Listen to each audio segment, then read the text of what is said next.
पिछला बार कुटच के बारे में जो भी पढ़े थे थोड़ा सा रिवीजन करते हैं। हिमालय पर्वत के बारे में बताया था, उसकी सौंदर्य के बारे में बताया था। हिमालय के बाद फिर शिव जी के जटाओं के ऊपर चला गया जिसको शिवालिक बोला जाता है। फिर अलकनंदा नदी के बारे में गया है कहाँ से संस्कृत निकलती है, यहीं से निकलती है। उसके बाद से हिमालय के निचले स्तर में झाड़, ठीक है, लताएँ तनाएँ, जिसमें से एक बहाय के बारे में बताया गया है। फिर उसके बाद से उसमें बहुत सारे लताएँ ऐसी थी जिनका नाम कवि को नहीं पता था। उसका नाम सोचते सोचते कुछ ब्राह्मणों के पास चले गए कि ब्राह्मणों ने किस प्रकार का नाम रखा है। फिर ब्राह्मणों ने बताया है कि नाम बड़ा कि पद बड़ा। फाइनली उनको याद आया कि पद बड़ा है। ऐसे सोचते सोचते उन्हें अचानक अब याद आता है कि ध्यान सुनना यहाँ से, हम इस गुरुकुट बिहारी का नाम क्या है। मन दूर दूर तक उनका उड़ रहा था, मतलब बहुत सोच रहे थे जो गिरिकुट जो बिहारी है जो वहाँ पर नीचे जो दिख रहा है उसका नाम क्या है। बहुत देर तक सोचने के बाद देश और काल, ठीक है, देखो फिर अचानक याद आया कि अरे यह तो कुटज है। उनको दिमाग में बैठ गया कि कुटज है। अब कुटज के मात्रा पे भी उनको प्रश्न आ जाएगा। देखो एक तो होता है छोटा ऊ का मात्रा वाला कुटज, एक होता है बड़ा ऊ का मात्रा वाला कुटज। दोनों मात्रा का अलग अलग कुटज का अलग अलग अर्थ है, ठीक है। तो सांस्कृतिक साहित्य का बहुत परिचय, किंतु कवियों द्वारा अपमानित एक छोटा सा शानदार वृक्ष है। कवियों द्वारा अपमानित, कवि इसको कभी भी मतलब कि सम्मान की नजर से नहीं देखे हैं, अपमानित किए हैं। और उस छोटा सा सौंदर्य कुटज है, ये आपका छोटा ऊ का मात्रा वाला है, ठीक है। मतलब पुष्प को बोला जा रहा है। अगर छोटा ऊ वाला कुटज हो तो उसको बोलेंगे पुष्प। छोटा ऊ का मतलब कि क पे छोटा ऊ का मात्रा लगा हो। बस समझ में आ रहा है। कुटज कहा गया तो कदाचित अच्छा होता, लेकिन अब कभी सोच रहे हैं कि ये कुटज नहीं कहा कि बड़ा वाला मात्रा का कू लगाया होगा तो उससे ज़्यादा अच्छा रहता, शायद इसको सम्मान ज़्यादा होता, ठीक है। पर नाम चाहे कुटज हो, छोटा ऊ का मात्रा वाला कुटज हो या विरुद्ध हो, निसंदेह कुटज ही होगा। फिर सोचे नहीं बड़ा ऊ का मात्रा होगा। सिर्फ मात्रा को लेकर यहाँ पे लेखक का दिमाग में बहुत सारा प्रश्न उठ रहा है, कौन सा होना चाहिए। गिरुकुट पर उत्पन्न होने वाला इस वृक्ष को कुटज कहने का विशेष आनंद मिलता है। कुटज मैंने छोटा ऊ का मात्रा वाला कहने से उनको ज़्यादा अच्छा लगता है, ठीक है। बहरहाल ये कुटज है, ये कुटज है। दो बार कुटज है ना, एक बार में कुटज में बड़ा ऊ का मात्रा से लिखा हुआ है और दूसरा बड़ा कुटज जो है छोटा ऊ का मात्रा वाला है। ये कुटज है, ठीक है। फिर यहाँ पर देखो उसको उदाहरण थोड़ी में समझा रहे हैं। मनोहर कुसुम मस्त वकों से झबराया उल्लास लोल चारुस्मित कुटज भी जी भराया। मतलब उसका उनका कुटज से जी भराया, मतलब नाम सोचते मतलब कुटज एक ऐसा पुष्प जो किसी के पास आ गया फिर ना आया, मतलब कुटज को लेकर कोई दिलचस्पी था ही नहीं, मन भर गया, इसलिए तब मानी थे वो। कालिदास ने आषाढ़ के प्रथम दिवसीय रामगिरी के यज्ञ में जब मेघ का अभ्यर्थन लिए नियोजित किया तो कम्बक तो ताजे कुटज पुष्पों के अंजलि देकर ही संतोष करना पड़ा। अर्थात ये है कालिदास जी ने आषाढ़ का महीना था, हिंदी में आषाढ़ का महीना था, ठीक है। आषाढ़ का महीना का प्रथम दिन, ठीक है। जैसे जनवरी का प्रथम दिन होता है ना, वैसे आषाढ़ का महीना का प्रथम दिन पुष्पों की रामगिरी पर यक्ष को जब मेघ की अभ्यर्थना के लिए नियोजित किया, मतलब कि मेघ मैंने बरसात के लिए नियोजित किया, बरसात के आगमन के लिए, तो उस समय कम्बक पुष्प में काम तो क्या आया, कुटज काम आया, ठीक है। तो कुटज के पुष्पों से ही अंजलि देकर संतोष, पुष्प से बोलते हैं ना पुष्पांजलि, इसमें कुटज के पुष्प अंजलि देकर संतोष करना पड़ा। समझ में आ रहा है ना बाबू, ठीक। चंपक नहीं, वाकुल नहीं, नीलोपत नहीं, मलिका नहीं, अरविंद नहीं, फकत नहीं, कुटज का फूल ओनली, सिर्फ कुटज का फूल। मतलब ये सब कुछ फूलों का, कुछ पुष्पों का उदाहरण देकर बोल रहे ये फूल नहीं वो फूल नहीं, सिर्फ और सिर्फ क्या काम आया, तो कुटज काम आया। छोटा ऊ का मात्रा, मतलब कि कुटज का जो होता है पुष्प वो छोटा ऊ का मात्रा होता है, क पे छोटा ऊ का मात्रा कुटज, ठीक है। बड़ा ऊ वाला अलग होता है, ठीक है।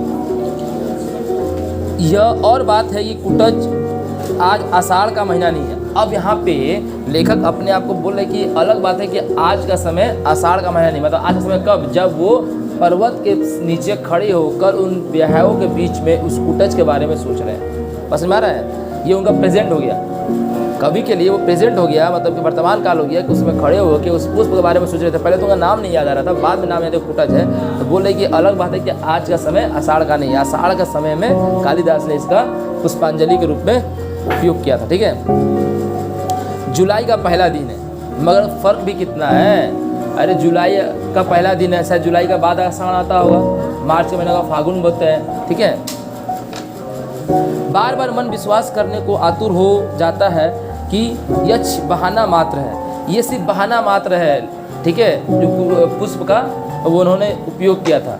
लेकिन वास्तविकता ये है, कुटज को भी सम्मान की दृष्टि से देखना चाहिए, कुटज को भी सम्मानित मिलना चाहिए, ठीक है, सम्मानित। कालिदास ही भी कभी, ठीक है, स्वप्ना स्तंभित महिमा, इसका अर्थ क्या हुआ, शाप से जिनकी महिमा अंत हो गई। मतलब कि वो जो सांप मैंने किसी को श्रापित किया जाता है ना, जाओ ये नहीं करोगे वो नहीं कर पाओगे, तो उस पूजा की वजह से उनके वो शाप जो है वो समाप्त हो गया। बात समझ में आ रहा है।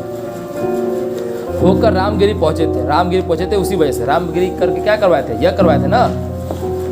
अरे कालिदास जी के बारे में बताया जा रहा है कि वो रामगिरी पहुंचे थे सांप से मुक्ति होने के लिए, यज्ञ करवाने के लिए। उस यज्ञ में कोई पुष्प नहीं मिला तो कौन सा पुष्प किए थे, कुटज से किए थे, ठीक है।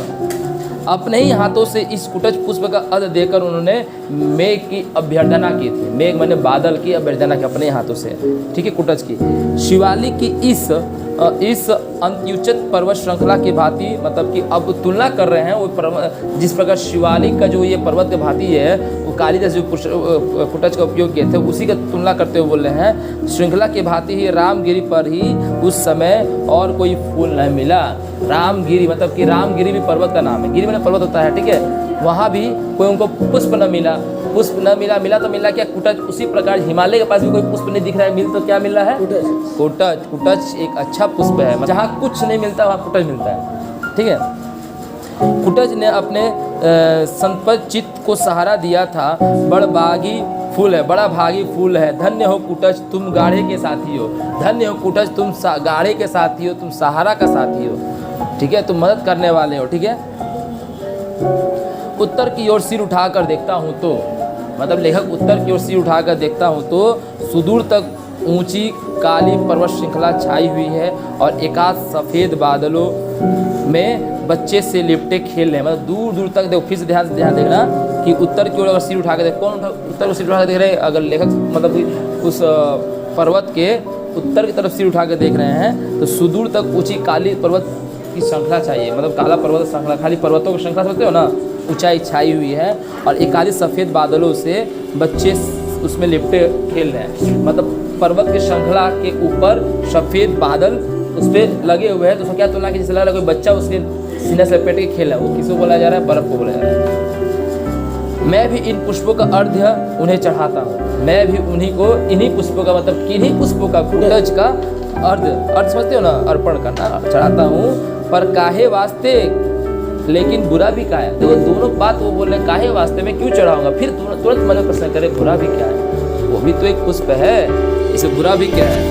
कुटज के ये सुंदर फूल बहुत बुरे तो नहीं, मतलब लेखक यहाँ पे इस बात को मानते हैं, कुटज का पुष्प यहाँ पे बहुत बुरे तो नहीं है, जो कालिदास के काम आया हो उससे ज़्यादा इज्जत तो मिलनी चाहिए। अरे बाप रे, अब कालिदास का काम आ गया तो कुटज को तो इज्जत मिलनी ही चाहिए, और मिली भी कम मिली, ठीक है। पर इज्जत तो नसीब की बात है, इज्जत तो सबके नसीब में नहीं होती है, नसीब की बात है। रहीम को मैं बड़े आदर के साथ स्मरण करता हूँ। अब देखो कवियों में रहीम को भी मैं बहुत आदर के साथ स्मरण करता हूँ। बहुत सारा ऐसा कवि है जिनको काफ़ी इज्जत मिलती है, बहुत सारा ऐसा कवि है जिनको जैसे इज्जत मिलनी चाहिए वैसे इज्जत नहीं मिली, ठीक है। देखो दरिया दिल आदमी थे, कौन, रहीम कौन है यहाँ पे, रहीम कवि है ना, राम रहीम कबीर तुलसी, ठीक है। जो पाया सो लुटाया, रहीम इतने दरिया दिल थे कि जो पाया सो लुटाया। लेकिन दुनिया है मतलब से मतलब, रस चूस लेती है और छिलका और गुठली फेंक देती है।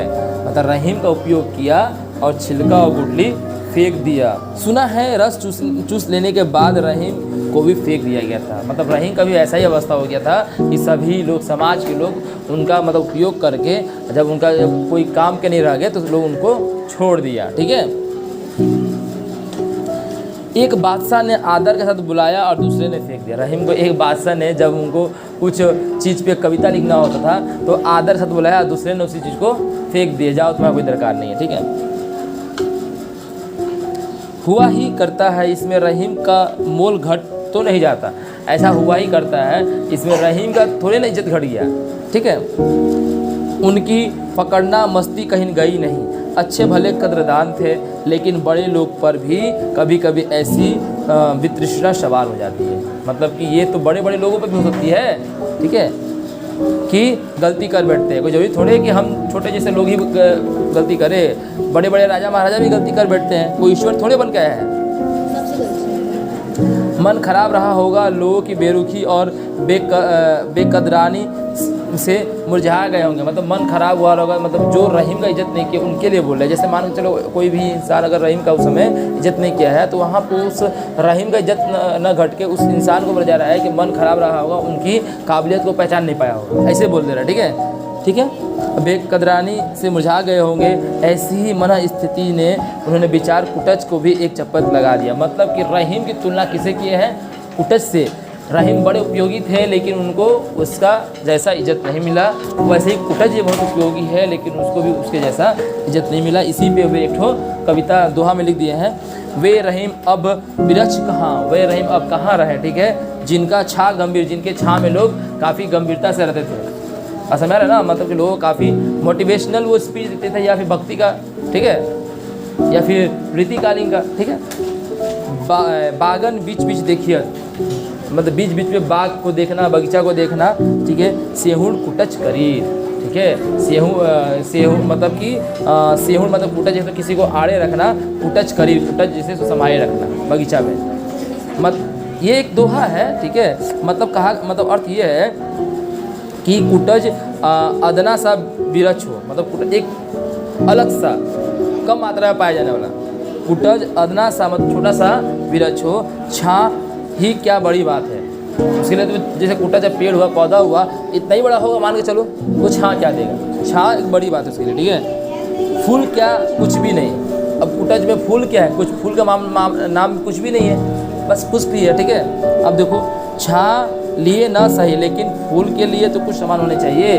मैंने भले ही वो कुटज का फूल छा नहीं दे, लेकिन छा तो नहीं दे, लेकिन फूल भी वो सामान मतलब बहुत ज़्यादा नहीं देता है। लेकिन जो भी फूल है, फूल तो दे रहा है, पुष्प तो उसके पास है, तो पुष्प के लिए तो उस कुटज को सामान देना चाहिए। कोई जरूरी थोड़ी कि हर पुष्प देने वाले फल दे, हर फल में पुष्प लगता है और सभी लगने वाले पुष्प सुगंधित। तो कुछ ऐसे पौधे होते हैं जो सिर्फ पुष्प देते हैं, काफ़ी सुगंधित होते हैं।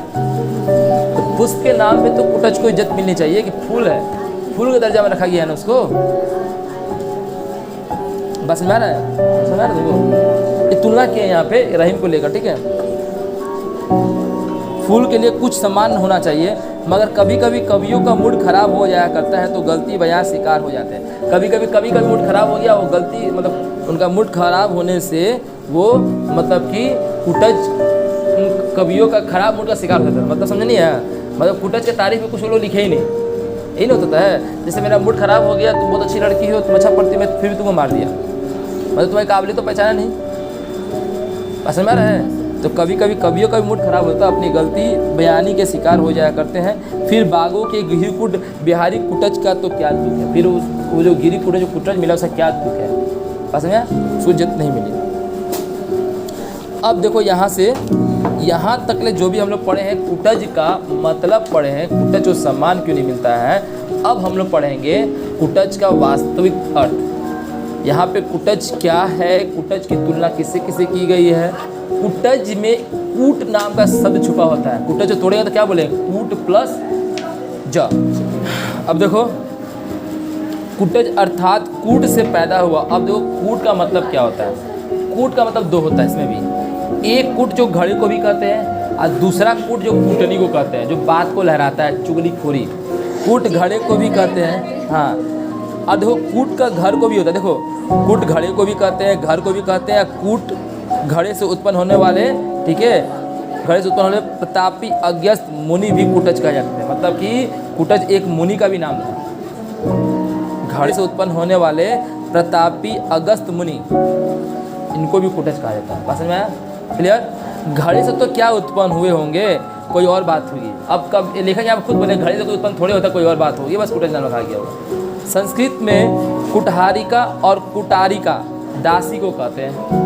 क्यों कहते हैं, कुटिया कुटीर शब्द कदाचित इसी शब्द संबंध है। कुटिया हुआ, कुटीर हुआ, ठीक है, कुटज का अर्थ बोले थे ना, घर भी होता है, तो घर में कुटिया, ठीक है, तो घर वाला कुटिया, ठीक है, फिर कुटहारी का या फिर कुटकारी का दासी, घर में रहने वाला दासी, ठीक है।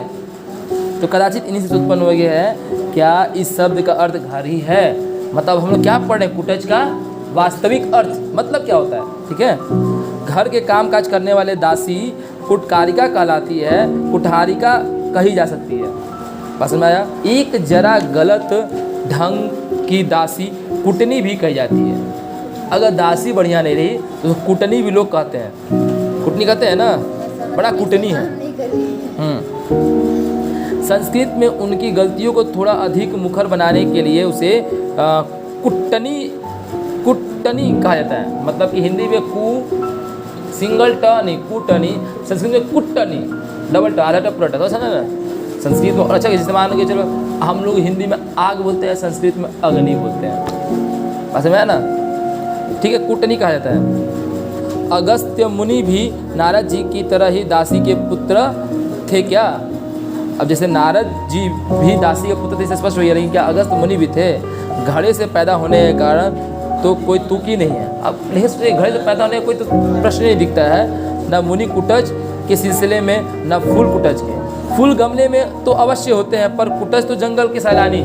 अब देखो, जो बढ़िया फूल है वो गमला में होता है, मतलब छोटे से घर में। कुटज तो जंगल का सैलानी है, जंगल में रहने वाला राजा, समझ में आ रहा है? कुटज तो जंगल का सैलानी है, उस घड़े या गमले के से क्या लेना देना है? घड़ा या गमले से क्या लेना देना है? शब्द विचारों तक अवश्य, मतलब जो शब्द है विचार करने योग्य है, कहने मतलब ये है। कहाँ से आया, मुझे तो इसी में संदेह है। यह आर्य भाषाओं का शब्द तो नहीं है ना? सिर्फ लेखक यहाँ कुटज के बारे में सोच रहे हैं। कुटज आया कहाँ से? कोई आर्य भाषा का शब्द नहीं है ना, समझ में आ रहा है ना? एक भाषा शास्त्री संस्कृत शब्द को एक से अधिक रूप से प्रचलित पाया जाता है। मतलब कि एक शब्द का अगर भाषा देखेंगे, अर्थ पकड़ेंगे, लैंग्वेज पकड़ेंगे, तो एक शब्द कई अर्थों में होता है। कनक, कनक सी दी मादिकता, दो कनक होते हैं, एक सोना कनक अर्थ होता है, दूसरा एक धतूरा होता है, ठीक है। तो एक शब्द का कई अर्थ होते हैं, ठीक है, उच्चारण एक ही होता है। तुरंत उसकी कुलीनता पर शक कर बैठे। संस्कृत में कुटज रूप भी मिलता है और कुटज भी मिलता है, बात समझो। संस्कृत का खोजे तो कुटज भी मिलता है और कुटज चौपे। संस्कृत में खोजो तो कुटज भी है और कुटज भी है, वेरी गुड। मिलने को तो दो कुटज भी मिल जाते हैं। अब मिलने को तो दो भी कुटज मिल जाते हैं। दो कुटज मतलब क्या? मात्रा का फर्क, छोटा हो बड़ा हो, दो कुटज मिल जाते हैं। तो शब्द किस जाति के है बाबा? ये लेखक सोच रहे हैं कि कुटज किस जाति का शब्द है, कहाँ से आया है? आर्य जाति का तो नहीं जान पड़ता है। ये कुटज कोई आर्य जाति से निकला हुआ शब्द तो नहीं है। शिवला लेवी कह गए हैं कि, अब देखो शिवला लेवी कह गए, मतलब कि कोई होगा जैसे अगस्त्य था ना मुनि, कह गए हैं कि संस्कृत भाषा में फूलों, वृक्षों, खेत, बागवानी का अधिकांश शब्द आग्नेय भाषा के परिवार से है। उनका मानना था कि संस्कृत भाषा में जितना फूल से लेकर संबंधित जो है वो सब कहाँ से आया है? आग्नेय भाषा से। जैसे हम लोग बोलते नहीं, अरबी भाषा का है, फ्रांसीसी भाषा का है, तो आग्नेय भाषा के परिवार से है। यह भी वहीं का तो नहीं है। सिर्फ क्या हो रहा है, ये कुटज के बारे में लेखक सोच रहे हैं। उम्मीद करें कुटज आप लोग अच्छा समझ आ रहा हो। देखो थोड़ा सा हार्ड तो है ही, लेकिन हम समझा रहे उस हार्ड को आसान कर रहे हैं। आ रहा समझ में ना, कोई दिक्कत? एक ज़माना था जब ऑस्ट्रेलिया और एशिया महाद्वीप मिले हुए थे, ठीक है। महाद्वीप ऑस्ट्रेलिया और एशिया मिले हुए थे, ठीक है। अब अलग हो गया है। फिर कोई अंधकार प्राकृतिक विस्फोट हुआ और ये दोनों अलग हो गए। कोई विस्फोट हुआ, कुछ तो हुआ कि दो अलग अलग बढ़ गए। एशिया सबसे बृहत्तम महादेश है, विस्फोट हुआ और ये दोनों अलग हो गए। 19वीं शताब्दी के भाषा विज्ञान पंडितों को देखकर आश्चर्य हुआ कि ऑस्ट्रेलिया सुदूर जंगलों की बसी जाति का एक भाषा एशिया में बसी हुई जातियों के भाषा के संबंध में। मतलब सीधी भाषा में बोला है कि ऑस्ट्रेलिया जो निकले वो सुदूर भाषियों का भाषा से निकला हुआ शब्द है, ठीक है। देखो अगर फिर से मैं धीरे धीरे पढ़ूंगा तो देखो, विज्ञान के पंडितों को देखकर ऐसा लगता है कि आश्चर्य हुआ कि ऑस्ट्रेलिया के सुदूर जंगलों से निकला हुआ, ठीक है। सुदूर जंगल, जैसे मानव का आगमन कहाँ से हुआ है? अफ्रीका से हुआ है। सर्वप्रथम मानव वहीं पाए, ये धीरे सब जगह पूरे देश विदेश में फैल गए, ठीक है। तो ऑस्ट्रेलिया का सुदूर जंगलों से बसी जाती है, वहाँ पे जाति जो बसी थी एक तरह का लोग में ना, तो बसी जातियों की भाषा एशिया में आके बसी हुई कुछ जाती है, वहाँ से निकल कुछ आके एशिया में बस गए, बस में रहे, ठीक है। एशिया में भाषा से संबंध है। भारत में अनेक जातियाँ वहाँ भाषा बोली जाती है, जिनमें संथाल, मुंडा आदि शामिल है। बहुत सारा भाषा है ना, तो भाषा नाम बोल दिया, जातीय नाम बोल दिया, संथाल, ठीक है, मुंडा, ठीक है, आदि है। शुरू में इन भाषाओं के नाम ऑस्ट्रो एशियाटिक दिया गया था। अब भाषा में चलाइए, ठीक है। कभी दक्षिण पूर्व में अग्निकोण की भाषा होने के कारण इन्हें आग्नेय परिवार भी कहा जाने लगा है, ठीक है।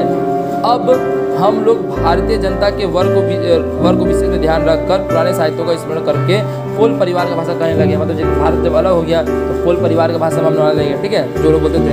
पंडितों ने बताया कि ये सब जो पंडितों ने बताया है, लेकिन सोच पंडितों ने बताया कि संस्कृत भाषा में अनेक शब्द हैं जो अब भारतीय संस्कृत के अविच्छेद अंग बन गए हैं। बहुत सारा शब्द है ना, लेकिन अब भारतीय संस्कृत में अविच्छेद अंग जिसे कोई तोड़ नहीं पाएगा, ठीक है। इसी श्रेणी का भाषा है कमल, कुंडमल, कम्बु, कंबल, तंबुल आदि शब्द ऐसे बताए जाते हैं जो पेड़ पौधे, खेतों, उपकरणों और औजारों के नाम से भी है, ठीक है। कुटज भी ऐसा ही है क्या? आश्चर्य की बात है। संस्कृत भाषा में शब्दों के संघर्ष में कभी छूत नहीं मानी गई है। शब्दों में कोई छूत अछूत नहीं माना गया है। न जाने किस किस नस्ल लगी कैसे कैसे शब्द आकर, ठीक है, अपने आप बन गए हैं। पंडित लोग उसकी छानबीन करके हैरान हो जाते हैं। संस्कृत सर्वगासी भाषा हो गई है। तो पार्ट 2 में कुटज पे इतना ही।